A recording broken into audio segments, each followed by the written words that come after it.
Hi friends, welcome to my channel. ముందుగా అందరికీ వినాయక చవితి శుభాకాంక్షలు.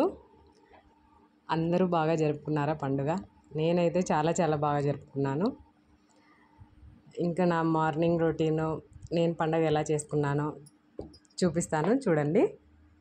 ముందుగా అయితే ఫస్ట్ పూజకి ఏమేమి కావాలనో అన్నీ దగ్గర పెట్టుకొని అట్లా చేసుకున్నాను అనమాట. ఫస్ట్ పటం పెట్టుకున్నాము. కొంతమంది విగ్రహం పెట్టుకుంటారు, మేమైతే విగ్రహం పెట్టుకోవడం లేదండి. వినాయకుడి ఫోటో, శివుడు పార్వతిని ఫోటో పెట్టుకున్నాము. తర్వాత కలశం ఏర్పాటు చేసుకున్నాను. ఇంకా దాని తర్వాత అవన్నీ పళ్ళు స్వామివారికి అన్నీ తీసుకొని వచ్చి పెట్టేసిన తర్వాత అన్నీ ఏర్పాటు చేసుకొని ఇంకా ప్రసాదాలన్నీ తయారు చేసినాను కదండి. ఇంకా అవన్నీ పెట్టేసి స్వామివారికి అయితే టెంకాయ కొట్టుకున్నాము. దాదాపు 11 అట్లా అయింది పండుగ అయిపోయాకే. మీరు ఎన్ని గంటల వరకు పండుగ చేసుకున్నారో ఒకసారి కామెంట్ చేయండి. అలానే వీడియో నచ్చితే లైక్ చేయండి. ఇంకా వంటల్లోకి వెళ్తే నేనైతే కనుక కుడాలు చేసినానండి. ఇవి మా అనంతపూర్ సైడ్ అయితే రాయలసీమలో కుడాలు అంటాము. నెక్స్ట్ వచ్చేసి స్వామివారికి ఇష్టమైనవి ఇవి ఆవిరి కుడుములు అంటారు, లేదా మోదకాలు అని కూడా అంటారండి. చూడండి, ఇవైతే వినాయకునికి చాలా ఇష్టమైనవి. అదే పనిగా ఈరోజు మోదకాలు తినడానికి స్వామివారు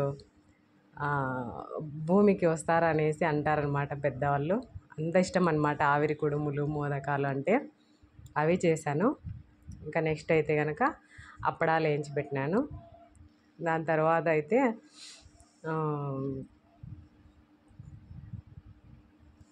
ఆలు ఫ్రై చేసినాను.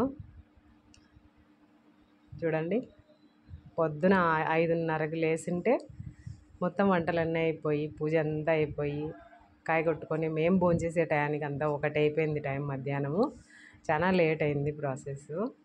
అంటే వినాయక చవితి అంటే అంతేలేండి.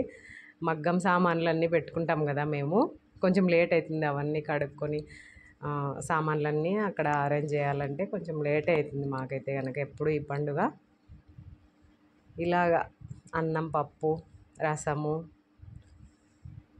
అప్పడాలు, కుడాలు అన్నీ స్వామివారికి పెట్టేసి ఫైనల్గా ఇంకా పూజ దగ్గర అన్నీ అలంకరించేసి రెడీ చేసుకున్నాము. టెంకాయ కొట్టుకొని అంతా అయిపోయిన తర్వాత టెంకాయ కొట్టేసినాము. ఇంకా మా వీధిలో కూడా వినాయకుడిని పెట్టినారు కదా. ఇంకా అక్కడికి వెళ్ళి అక్కడ కూడా కాయ కొట్టుకొని వచ్చేసి భోంచేసేలోపు అంతా 1 అట్లా ఉంటుంది టైము. ఇదండి మా ఇంటి వినాయక చవితి. మీరు ఎలా చేసుకున్నారో కామెంట్ చేయండి. అలానే మీ వీధిలో ఎంతమంది ఎన్ని వినాయకులు పెట్టినారో చెప్పండి. చాలా హ్యాపీ అనిపించింది. పూజ అయితే పీస్ఫుల్గా చేసుకున్నాం అనమాట. వీడియో నచ్చితే లైక్ చేయండి. మా ఛానల్ని ఫస్ట్ టైం చూస్తున్నట్టయితే సబ్స్క్రైబ్ చేసుకోండి. సో పండగ అయితే సక్సెస్ఫుల్గా కంప్లీట్ అయింది. నెక్స్ట్ ఇంకా వినాయక నిమజ్జనం ఉంటుంది. ఒక 3 days తర్వాత అలా ఉండొచ్చు అనుకుంటున్నా. ఆ రోజు వీడియో కూడా ఖచ్చితంగా తీయడానికి ట్రై చేస్తాను. అలానే అందరికీ మరొక్కసారి happy Vinayaka Chavithi to all my friends and family members. Thank you for watching. Bye.